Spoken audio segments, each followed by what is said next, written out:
খবৰৰ বাবে ৰাজ্যবাসী অপেক্ষা কৰি আছে পঞ্চায়ত নিৰ্বাচনক লৈ সেই খবৰটো এই মুহূৰ্তত আপোনালোকৰ বাবে লৈ অহাৰ চেষ্টা কৰিছো মুখ্যমন্ত্ৰী ডক্টৰ হিমন্ত বিশ্ব শৰ্মাই সংবাদ মেল পাতি পঞ্চায়ত নিৰ্বাচন অনুষ্ঠিত হ'ব নে নহয় তাক লৈ ঘোষণা কৰিছে আজি নিশা 12 বজাৰ ভিতৰত গুৱাহাটী উচ্চ ন্যায়ালয়ৰ ৰায় আহিব লাগিব আৰু যদিহে 12 বজাৰ ভিতৰত এতিয়া প্ৰায় 3 ঘণ্টা আছে ৰায় নাহে তেতিয়া হলে ফেব্ৰুৱাৰী মাহত পঞ্চায়ত নিৰ্বাচন অনুষ্ঠিত নহয় আৰু হয়তো আগন্তুক সময়ত ৰাজ্যত পঞ্চায়ত নিৰ্বাচন অনুষ্ঠিত নহবও পাৰে time at big breaking panchayat নিৰ্বাচনক লৈ ডাঙৰ খবৰ এই মুহূৰ্তত জনাই আছো পঞ্চায়ত নিৰ্বাচনক লৈ মুখ্যমন্ত্ৰী ডক্টৰ হিমন্ত বিশ্ব শৰ্মাৰ বৃহৎ ঘোষণা যিটো খবৰৰ বাবে আপোনালোকে অপেক্ষা কৰি আছিল সেই খবৰ ইতিমধ্যে আহি পৰিছে আজি নিশা 12 বজাৰ ভিতৰত এতিয়া 9 বাজিছে 12 বজাৰ ভিতৰত পঞ্চায়ত নিৰ্বাচনক লৈ গুৱাহাটী উচ্চ ন্যায়ালয়ৰ ৰায় আহিব লাগিব আৰু 12 বজাৰ পিছত যদি ৰায় আহে ফেব্ৰুৱাৰী মাহত পঞ্চায়ত নিৰ্বাচন অনুষ্ঠিত কৰিব নোৱাৰে মেট্ৰিক আৰু উচ্চতৰ মাধ্যমিকৰ পৰীক্ষা আহি যাব আজি যদি 12টাৰ ভিতৰত ৰায় নাহে পঞ্চায়ত নিৰ্বাচন সময়ত অনুষ্ঠিত নহয় পিছুৱাই দিব লাগিব আজি 12 বজাৰ ভিতৰত ৰায় আহিব লাগিব চৰকাৰ অপেক্ষা কৰি আছে নিৰ্বাচন আয়োগ অপেক্ষা কৰি আছে যদি নাহে এতিয়ালৈকে কোনো ৰায় অহা নাই আৰু যদি নাহে পঞ্চায়ত নিৰ্বাচন হয়তো অনুষ্ঠিত নহব পাৰে দিন ঘোষণা হোৱাৰ পাছত নিৰ্বাচন অনুষ্ঠিত কৰাৰ বাবে 1 মাহ সময়ৰ প্ৰয়োজন হয় আজি 10 তাৰিখ মুখ্যমন্ত্ৰীয়ে কৈছে আজি ৰায় আহিব লাগিব আজি যদি ৰায় আহে পজিটিভ ৰায় আহে 10 আৰু 12 ফেব্ৰুৱাৰীত পঞ্চায়ত নিৰ্বাচন অনুষ্ঠিত হ'ব আৰু আজি যদি ৰায় নাহে 12 বজাৰ ভিতৰত পঞ্চায়ত নিৰ্বাচনক লৈ অনিশ্চয়তাৰ সৃষ্টি হ'ব মেট্ৰিক আৰু হায়াৰ সেকেন্ডাৰীৰ পিছত সমস্যা হ'ব শ্ৰীভূমিৰ 19খনকৈ পঞ্চায়তক লৈ সমস্যাৰ সৃষ্টি হৈছে মুখ্যমন্ত্ৰীয়ে কৈছে মাত্ৰ 19খন পঞ্চায়তৰ বাবে ৰাজ্যত এতিয়া পঞ্চায়ত নিৰ্বাচনক লৈ সমস্যা আহিছে জনতাই বিচাৰিছে চৰকাৰে বিচাৰিছে নিৰ্বাচন অনুষ্ঠিত হওক কিন্তু সেই জিলাখনক বাদ দি ৰাজ্যৰ আন প্ৰান্তত নিৰ্বাচন অনুষ্ঠিত কৰিব পৰা গ'লহেঁতেন কিন্তু ডাঙৰ কথাটো হৈছে এতিয়ালৈকে ন্যায়ালয়ৰ অনুমতি পোৱা নাই আৰু যেতিয়ালৈকে অনুমতি নাপায়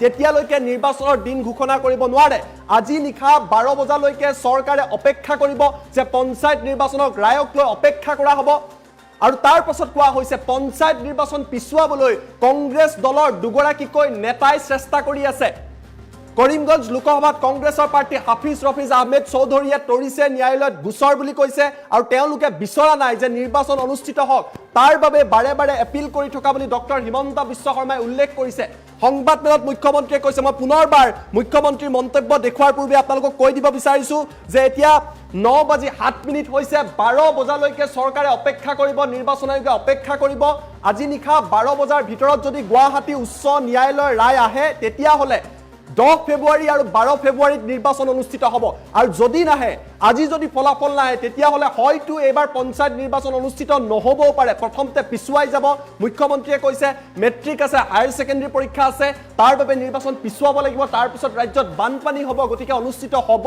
নহয় তাক লৈ প্ৰশ্ন থাকিব কিন্তু আজি নিশা 12 বজাৰ ভিতৰত যদি ফলাফল আহে ৰায়দান আহে তেতিয়া হলে 10 আৰু 12 ফেব্ৰুৱাৰীত নিৰ্বাচন অনুষ্ঠিত হ'ব কিন্তু এতিয়ালৈকে গুৱাহাটী উচ্চ ন্যায়ালয়ৰ কোনো ৰায় অহা নাই মুখ্যমন্ত্ৰী ডক্টৰ হিমন্ত বিশ্ব শৰ্মাৰ এক্সক্লুসিভ মন্তব্য টাইমেটৰ হাতত আহি পৰিছে যিসকলে কথাটো জানিব বিচাৰি আছে তেওঁলোকক এই মন্তব্য দেখুৱাইছো মন্তব্য শুনক এক্সক্লুসিভ মন্তব্য সমস্যা আমাৰ সন্মুখত আহিছে পঞ্চায়ত ইলেকশ্যনক লৈ আজি যদি আমি পঞ্চায়ত ইলেকশ্যন ঘোষণা কৰো আমাক এমাহ সময় লাগে পঞ্চায়ত পাতিবৰ কাৰণে আৰু আজি আমি 10 জানুৱাৰীত আজি গধূলিলৈকে এতিয়া আমি বহি আছো গোটেই কেবিনেটখনে যে উচ্চ ন্যায়ালয়ৰ যিগৰাকী ন্যায়াধীশ মহামান্য তেখেতে কোৰ্টত আজি ঘোষণা কৰিছিলে যে আজিৰ ভিতৰত তেওঁ জাজমেন্টটো দিব কিন্তু এতিয়ালৈকে আমি বহি আছো জাজমেন্টটো অহা নাই গোটেই কেবিনেটখনে ইনফেক্ট 3 ঘণ্টা সময় আমি বহি আছিলো যে জাজমেন্টটো আহিব অলপ পিছত আহিব এতিয়া আহিব এনেকৈ আমি অপেক্ষা কৰি আছো ইনফেক্ট দিনৰ 2টা বজাৰ পৰা আমি অপেক্ষা কৰি আছিলো সাধাৰণতে চৰকাৰসমূহে পঞ্চায়ত পাতিব নোখোজে যে আমি পঞ্চায়ত নাপাতো ইমান ইলেকশ্যনত আমি ৰিস্ক নলওঁ বিশেষকৈ বিধানসভাৰ নিৰ্বাচনৰ আগে কোনো চৰকাৰে পঞ্চায়ত পাতিব নোখোজে আমি পঞ্চায়ত পাতিবৰ কাৰণে উদ্গ্ৰীৱ হৈ বহি আছো কিন্তু এই পৰ্যন্ত মই অলপ আগতে মহা অধিবক্তা দেৱজিৎ শইকীয়াক টেলিফোন কৰিছিলো তেওঁ কৈছে যে এই সময়লৈকে জাজমেন্টটো ডিক্টেশ্যন হৈ আছে জাজমেন্ট অহা নাই বা যি ধৰণৰ কথা আজি যদি ৰাতি 12টাৰ আগতে আমি জাজমেণ্টটো নাপাওঁ, পজিটিভ বা নিগেটিভ যি নহওক, তেতিয়াহ'লে আমি পঞ্চায়ত ইলেকশ্যনটো একেবাৰে মেট্ৰিক বা হায়াৰ ছেকেণ্ডেৰী পৰীক্ষাৰ পিছলৈকে লৈ যাব লাগিব। কাৰণ 14 ফেব্ৰুৱাৰীৰ পৰা মেট্ৰিক আৰু হায়াৰ ছেকেণ্ডেৰী আৰম্ভ হ'ব। আৰু যদি এবাৰ ইলেকশ্যন কৰিলে 1 মাহ সময় লাগে নটিফিকেশ্যনৰ পৰা, আৰু 2টা ফেজত কৰিলে আজি হ'ল 10 তাৰিখ, 10 ফেব্ৰুৱাৰীত এটা হ'ব পাৰে, 12 ফেব্ৰুৱাৰীত এটা ইলেকশ্যন হ'ব পাৰে। কিন্তু আজি যদি ৰাতি 12টাৰ আগতে যদি হাইকোৰ্টৰ পৰা অৰ্ডাৰটো ওলাই নাহে, আৰু পিছৰ 10 দিনো হাইকোৰ্ট বন্ধ আছে, গতিকে তাৰ পৰিপ্ৰেক্ষিতত মই ভাবোঁ যে পঞ্চায়ত ইলেকশ্যন পতাটো অসম্ভৱ হৈ পৰিব। কাৰণ মেট্ৰিক আৰু হায়াৰ ছেকেণ্ডেৰী পৰীক্ষাৰ মাজত পঞ্চায়ত ইলেকশ্যন পাতিব পৰা নাযাব। গতিকে যিসকলে মোক সুধি আছে যে পঞ্চায়ত ইলেকশ্যন কেতিয়া হ'ব, মোৰ উত্তৰ এইটোৱে যে চৰকাৰে আজি 3 দিন ধৰি, আৰু কেছবিলাক হৈছে অকল এটা কৰিমগঞ্জ জিলাৰ 19খন পঞ্চায়ত লৈ, বাকী অসমখন ইয়াৰ লগত জড়িতই নাই। কৰিমগঞ্জ জিলাৰ 19খন পঞ্চায়ত, লাগিলে কৰিমগঞ্জ জিলাত ইলেকশ্যন নাপাতিলেও হৈ গ'লহেঁতেন, বাকী জেগাখিনিত ইলেকশ্যন পাতিব আমি অনুমতিটো পালে আমি ইলেকশ্যন পাতি দিলোহেঁতেন।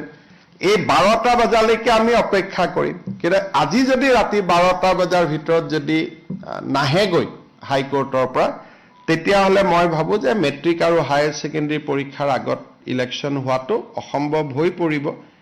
আৰু এই ইলেকশ্যনো পিছুৱাবৰ কাৰণে কোনে লাগি আছে? কংগ্ৰেছ দলৰ, কৰিমগঞ্জ দলৰ প্ৰাৰ্থী হাফিজ ৰফিজ আহমেদ চৌধুৰীয়ে গোটেই কেছটো কৰি আছে।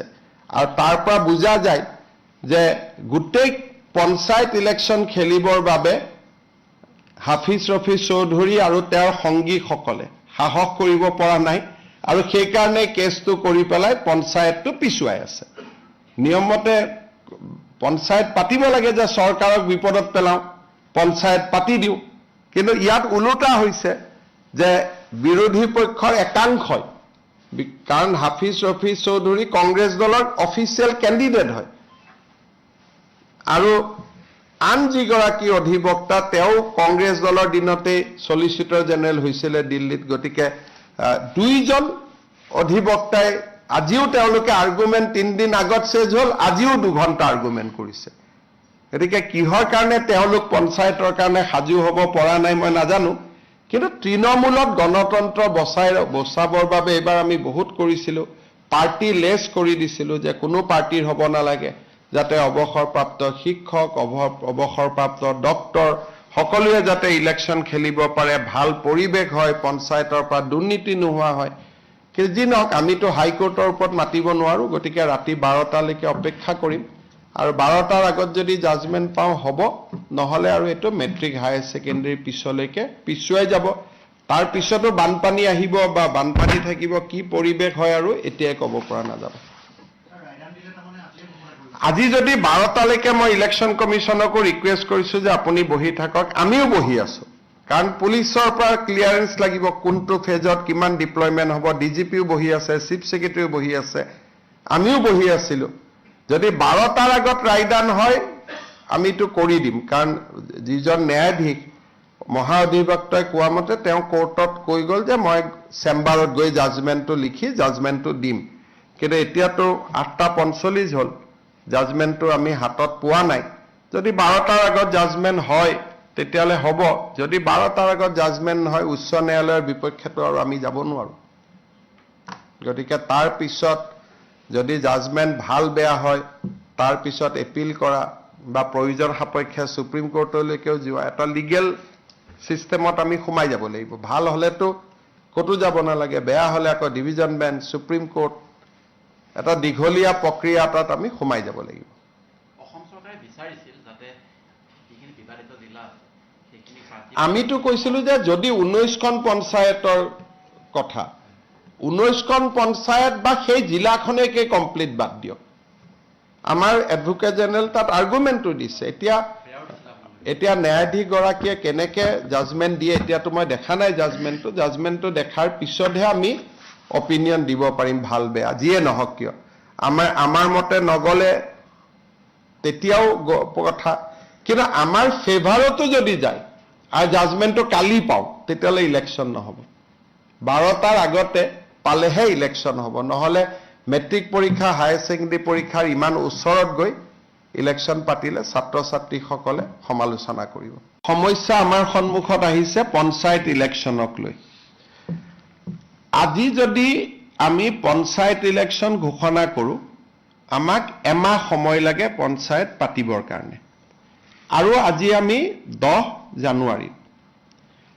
জানুৱাৰীত আজি গধূলিলৈকে এতিয়া আমি বহি আছোঁ গোটেই কেবিনেটখনে যে উচ্চ ন্যায়ালয়ৰ যিগৰাকী ন্যায়াধীশ মহামান্য তেখেতে কোৰ্টত আজি ঘোষণা কৰিছিলে যে আজিৰ ভিতৰত তেওঁ জাজমেণ্টটো দিব কিন্তু এতিয়ালৈকে আমি বহি আছোঁ জাজমেণ্টটো অহা নাই গোটেই কেবিনেটখনে ইনফেক্ট 3 ঘণ্টা সময় আমি বহি আছিলোঁ যে জাজমেণ্টটো আহিব অলপ পিছত আহিব এতিয়া আহিব এনেকৈ আমি অপেক্ষা কৰি আছোঁ ইনফেক্ট দিনৰ 2টা বজাৰ পৰা আমি অপেক্ষা কৰি আছিলোঁ সাধাৰণতে চৰকাৰসমূহে পঞ্চায়ত পাতিব নোখোজে যে আমি পঞ্চায়ত নাপাতো ইমান ইলেকশ্যনত আমি ৰিস্ক নলওঁ বিশেষকৈ বিধানসভাৰ নিৰ্বাচনৰ আগে কোনো চৰকাৰে পঞ্চায়ত পাতিব নোখোজে আমি পঞ্চায়ত পাতিবৰ কাৰণে উদ্গ্ৰীৱ হৈ বহি আছোঁ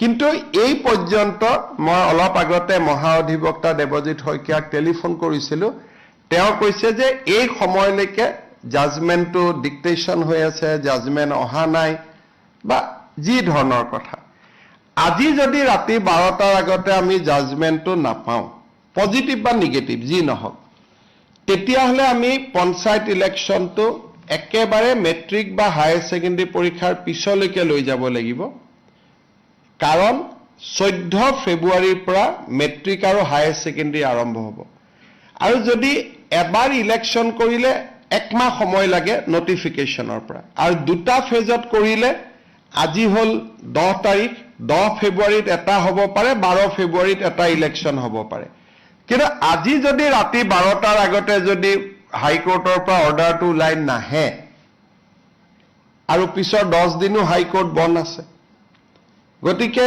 তাৰ পৰিপ্ৰেক্ষিতত মই ভাবোঁ যে পঞ্চায়ত ইলেকশ্যন পতাটো অসম্ভৱ হৈ পৰিব কাৰণ মেট্ৰিক আৰু হাই ছেকেণ্ডেৰী পৰীক্ষাৰ মাজত পঞ্চায়ত ইলেকশ্যন পাতিব পৰা নাযাব গতিকে যিসকলে মোক সুধি আছে যে পঞ্চায়ত ইলেকশ্যন কেতিয়া হ'ব মোৰ উত্তৰ এইটোৱে যে চৰকাৰে আজি 3 দিন ধৰি আৰু কেছবিলাক হৈছে অকল এটা কৰিমগঞ্জ জিলাৰ 19খন পঞ্চায়ত লৈ বাকী অসমখন ইয়াৰ লগত জড়িতই নাই কৰিমগঞ্জ জিলাৰ 19খন পঞ্চায়ত লাগিলে কৰিমগঞ্জ জিলাত ইলেকশ্যন নাপাতিলেও হৈ গ'লহেঁতেন বাকী জায়গাখিনিত ইলেকশ্যন পাতিব আমি অনুমতিটো পালে আমি ইলেকশ্যন পাতি দিলোহেঁতেন এই 12টা বজালৈকে আমি অপেক্ষা কৰিম কিন্তু আজি যদি ৰাতি 12টা বজাৰ ভিতৰত যদি নাহেগৈ হাইকোৰ্টৰ পৰা তেতিয়াহ'লে মই ভাবোঁ যে মেট্ৰিক আৰু হায়াৰ ছেকেণ্ডেৰী পৰীক্ষাৰ আগত ইলেকশ্যন হোৱাটো অসম্ভৱ হৈ পৰিব আৰু এই ইলেকশ্যনো পিছুৱাবৰ কাৰণে কোনে লাগি আছে কংগ্ৰেছ দলৰ কৰিমগঞ্জ দলৰ প্ৰাৰ্থী হাফিজ ৰফিজ আহমেদ চৌধুৰীয়ে গোটেই কেছটো কৰি আছে আৰু তাৰ পৰা বুজা যায় যে গোটেই পঞ্চায়ত ইলেকশ্যন খেলিবৰ বাবে হাফিজ ৰফিজ চৌধুৰী আৰু তেওঁৰ সংগীসকলে সাহস কৰিব পৰা নাই আৰু সেইকাৰণে কেছটো কৰি পেলাই পঞ্চায়তটো পিছুৱাই আছে নিয়মমতে পঞ্চায়ত পাতিব লাগে যে চৰকাৰক বিপদত পেলাওঁ পঞ্চায়ত পাতি দিওঁ কিন্তু ইয়াত ওলোটা হৈছে যে বিৰোধী পক্ষৰ একাংশই কাৰণ হাফিজ ৰফিজ চৌধুৰী কংগ্ৰেছ দলৰ অফিচিয়েল কেণ্ডিডেট হয় আৰু আন যিগৰাকী অধিবক্তা তেওঁ কংগ্ৰেছ দলৰ দিনতে সলিচিটৰ জেনেৰেল হৈছিলে দিল্লীত গতিকে 2জন অধিবক্তাই আজিও তেওঁলোকে আৰ্গুমেণ্ট 3 দিন আগত চেজ হ'ল আজিও 2 ঘণ্টা আৰ্গুমেণ্ট কৰিছে গতিকে কিহৰ কাৰণে তেওঁলোক পঞ্চায়তৰ কাৰণে সাজু হ'ব পৰা নাই মই নাজানো কিন্তু তৃণমূলত গণতন্ত্ৰ বচাবৰ বাবে এবাৰ আমি বহুত কৰিছিলোঁ পাৰ্টি লেছ কৰি দিছিলোঁ যে কোনো পাৰ্টিৰ হ'ব নালাগে যাতে অৱসৰপ্ৰাপ্ত শিক্ষক অৱসৰপ্ৰাপ্ত ডক্টৰ সকলোৱে যাতে ইলেকশ্যন খেলিব পাৰে ভাল পৰিৱেশ হয় পঞ্চায়তৰ পৰা দুৰ্নীতি নোহোৱা হয় কিন্তু যি নহওক আমিতো হাইকোৰ্টৰ ওপৰত মাতিব নোৱাৰোঁ গতিকে ৰাতি 12টালৈকে অপেক্ষা কৰিম আৰু 12টাৰ আগত যদি জাজমেণ্ট পাওঁ হ'ব নহ'লে আৰু এইটো মেট্ৰিক হায়াৰ ছেকেণ্ডেৰী পিছলৈকে পিছুৱাই যাব তাৰ পিছতো বানপানী আহিব বা বানপানী থাকিব, কি পৰিৱেশ হয় আৰু এতিয়াই ক'ব পৰা নাযাব। আজি যদি 12টালৈকে মই ইলেকশ্যন কমিশ্যনকো ৰিকুৱেষ্ট কৰিছোঁ যে আপুনি বহি থাকক, আমিও বহি আছোঁ, কাৰণ পুলিচৰ পৰা ক্লিয়াৰেন্স লাগিব কোনটো ফেজত কিমান ডিপ্লয়মেণ্ট হ'ব। ডিজিপিও বহি আছে, চিফ ছেক্ৰেটাৰীও বহি আছে, আমিও বহি আছিলোঁ। যদি 12টাৰ আগত ৰায়দান হয় আমিতো কৰি দিম, কাৰণ যিজন ন্যায়াধীশ মহা অধিবক্তাই কোৱা মতে তেওঁ কোৰ্টত কৈ গ'ল যে মই চেম্বাৰত গৈ জাজমেণ্টটো লিখি জাজমেণ্টটো দিম।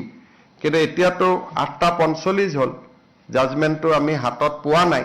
যদি 12টাৰ আগত জাজমেণ্ট হয় তেতিয়াহ'লে হ'ব, যদি 12টাৰ আগত জাজমেণ্ট নহয় উচ্চ ন্যায়ালয়ৰ বিপক্ষেতো আৰু আমি যাব নোৱাৰোঁ। গতিকে তাৰ পিছত যদি জাজমেণ্ট ভাল বেয়া হয় তাৰ পিছত এপিল কৰা বা প্ৰয়োজন সাপেক্ষে সুপ্ৰিম কোৰ্টলৈকেও যোৱা এটা লিগেল চিষ্টেমত আমি সোমাই যাব লাগিব। ভাল হ'লেতো ক'তো যাব নালাগে, বেয়া হ'লে আকৌ ডিভিজন বেঞ্চ, সুপ্ৰিম কোৰ্ট, এটা দীঘলীয়া প্ৰক্ৰিয়া এটাত আমি সোমাই যাব লাগিব। অসম চৰকাৰে বিচাৰিছিল যাতে যিখিনি বিবাদিত জিলা আছে সেইখিনি আমিতো কৈছিলোঁ যে যদি 19খন পঞ্চায়তৰ কথা, 19খন পঞ্চায়ত বা সেই জিলাখনেকে কমপ্লিট বাদ দিয়ক। আমাৰ এডভোকেট জেনেৰেল তাত আৰ্গুমেণ্টটো দিছে। এতিয়া ন্যায়াধীশগৰাকীয়ে কেনেকৈ জাজমেণ্ট দিয়ে এতিয়াতো মই দেখা নাই জাজমেণ্টটো দেখাৰ পিছতহে আমি অপিনিয়ন দিব পাৰিম ভাল বেয়া, যিয়ে নহওক কিয়। আমাৰ মতে নগ'লে তেতিয়াও কথা, কিন্তু আমাৰ ফেভাৰতো যদি যায় আৰু জাজমেণ্টটো কালি পাওঁ তেতিয়াহ'লে ইলেকশ্যন নহ'ব। 12টাৰ আগতে পালেহে ইলেকশ্যন হ'ব, নহ'লে মেট্ৰিক পৰীক্ষা, হায়াৰ ছেকেণ্ডেৰী পৰীক্ষাৰ ইমান ওচৰত গৈ ইলেকশ্যন পাতিলে ছাত্ৰ ছাত্ৰীসকলে সমালোচনা কৰিব। সমস্যা আমাৰ সন্মুখত আহিছে পঞ্চায়ত ইলেকশ্যনক লৈ। আজি যদি আমি পঞ্চায়ত ইলেকশ্যন ঘোষণা কৰোঁ, আমাক এমাহ সময় লাগে পঞ্চায়ত পাতিবৰ কাৰণে। আৰু আজি আমি 10 জানুৱাৰীত আজি গধূলিলৈকে এতিয়া আমি বহি আছোঁ গোটেই কেবিনেটখনে, যে উচ্চ ন্যায়ালয়ৰ যিগৰাকী ন্যায়াধীশ মহামান্য তেখেতে কোৰ্টত আজি ঘোষণা কৰিছিলে যে আজিৰ ভিতৰত তেওঁ জাজমেণ্টটো দিব। কিন্তু এতিয়ালৈকে আমি বহি আছোঁ, জাজমেণ্টটো অহা নাই। গোটেই কেবিনেটখনে ইনফেক্ট 3 ঘণ্টা সময় আমি বহি আছিলোঁ যে জাজমেণ্টটো আহিব, অলপ পিছত আহিব, এতিয়া আহিব, এনেকৈ আমি অপেক্ষা কৰি আছোঁ। ইনফেক্ট দিনৰ 2টা বজাৰ পৰাই আমি অপেক্ষা কৰি আছিলোঁ। সাধাৰণতে চৰকাৰসমূহে পঞ্চায়ত পাতিব নোখোজে, যে আমি পঞ্চায়ত নাপাতোঁ, ইমান ইলেকশ্যনত আমি ৰিস্ক নলওঁ। বিশেষকৈ বিধানসভাৰ নিৰ্বাচনৰ আগে আগে কোনো চৰকাৰে পঞ্চায়ত পাতিব নোখোজে।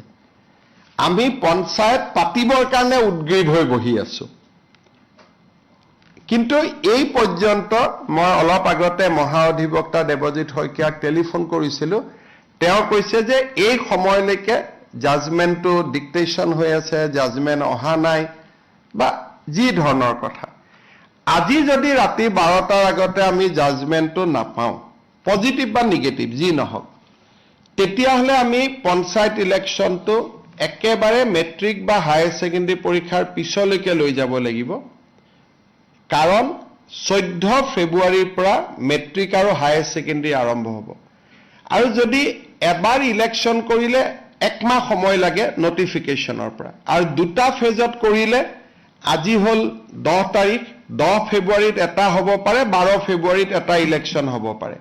কিন্তু আজি যদি ৰাতি 12টাৰ আগতে যদি হাইকোৰ্টৰ পৰা অৰ্ডাৰটো ওলাই নাহে, আৰু পিছৰ 10 দিনো হাইকোৰ্ট বন্ধ আছে, গতিকে তাৰ পৰিপ্ৰেক্ষিতত মই ভাবোঁ যে পঞ্চায়ত ইলেকশ্যন পতাটো অসম্ভৱ হৈ পৰিব, কাৰণ মেট্ৰিক আৰু হায়াৰ ছেকেণ্ডেৰী পৰীক্ষাৰ মাজত পঞ্চায়ত ইলেকশ্যন। আৰু এই মন্তব্য শুনিলে আমি জনাই আছোঁ টাইম এট বিগ ব্ৰেকিং, পুনৰবাৰ ফুল প্লেট ব্ৰেকিঙৰ সহায়ত আপোনালোকক জনাবলৈ চেষ্টা কৰিছোঁ পঞ্চায়ত নিৰ্বাচনক লৈ ডাঙৰ খবৰ এই মুহূৰ্তত।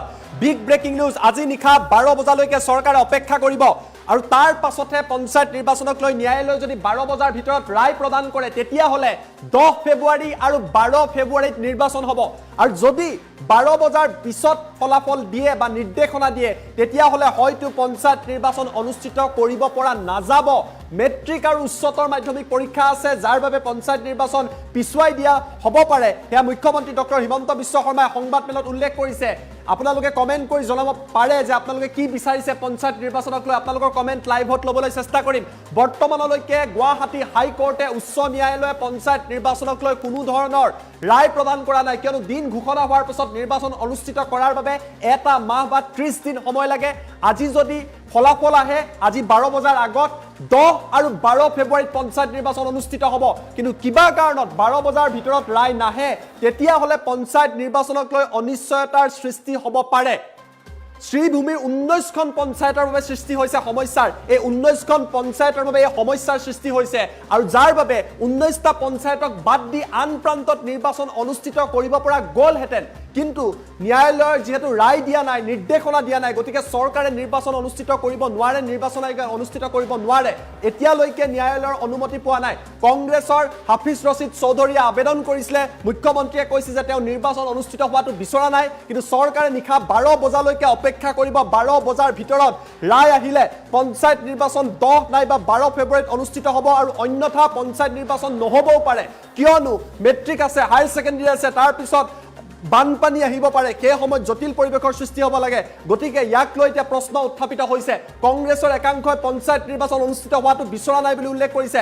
মুখ্যমন্ত্ৰীৰ মন্তব্য পুনৰবাৰ মই আপোনালোকক দেখুৱাবলৈ চেষ্টা কৰিছোঁ, য'ত ডক্টৰ হিমন্ত বিশ্ব শৰ্মাই কৈছে নিশা 12 বজালৈকে আমি অপেক্ষা কৰিম। এতিয়া সময় হৈছে 9:26 আৰু প্ৰায় 2 ঘণ্টাৰ পৰা 2.5 ঘণ্টা অপেক্ষা কৰা হ'ব। 12 বজাৰ আগত যদি ফলাফল আহে 10 ফেব্ৰুৱাৰী আৰু 12 ফেব্ৰুৱাৰীৰ ভিতৰত নিৰ্বাচন হ'ব, অন্যথা পঞ্চায়ত নিৰ্বাচন অনুষ্ঠিত নহ'বও পাৰে। তাক লৈ জটিলতাৰ সৃষ্টি হ'ব। মুখ্যমন্ত্ৰীৰ মন্তব্য শুনক। সমস্যা আমাৰ সন্মুখত আহিছে পঞ্চায়ত ইলেকশ্যনক লৈ।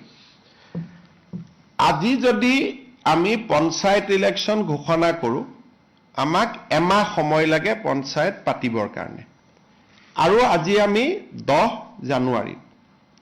10 জানুৱাৰীত আজি গধূলিলৈকে এতিয়া আমি বহি আছোঁ গোটেই কেবিনেটখনে, যে উচ্চ ন্যায়ালয়ৰ যিগৰাকী ন্যায়াধীশ মহামান্য, তেখেতে কোৰ্টত আজি ঘোষণা কৰিছিলে যে আজিৰ ভিতৰত তেওঁ জাজমেণ্টটো দিব। কিন্তু এতিয়ালৈকে আমি বহি আছোঁ, জাজমেণ্টটো অহা নাই। গোটেই কেবিনেটখনে ইনফেক্ট 3 ঘণ্টা সময় আমি বহি আছিলোঁ যে জাজমেণ্টটো আহিব, অলপ পিছত আহিব, এতিয়া আহিব, এনেকৈ আমি অপেক্ষা কৰি আছোঁ। ইনফেক্ট দিনৰ 2টা বজাৰ পৰাই আমি অপেক্ষা কৰি আছিলোঁ। সাধাৰণতে চৰকাৰসমূহে পঞ্চায়ত পাতিব নোখোজে, যে আমি পঞ্চায়ত নাপাতো, ইমান ইলেকশ্যনত আমি ৰিস্ক নলওঁ। বিশেষকৈ বিধানসভাৰ নিৰ্বাচনৰ আগে আগে কোনো চৰকাৰে পঞ্চায়ত পাতিব নোখোজে। আমি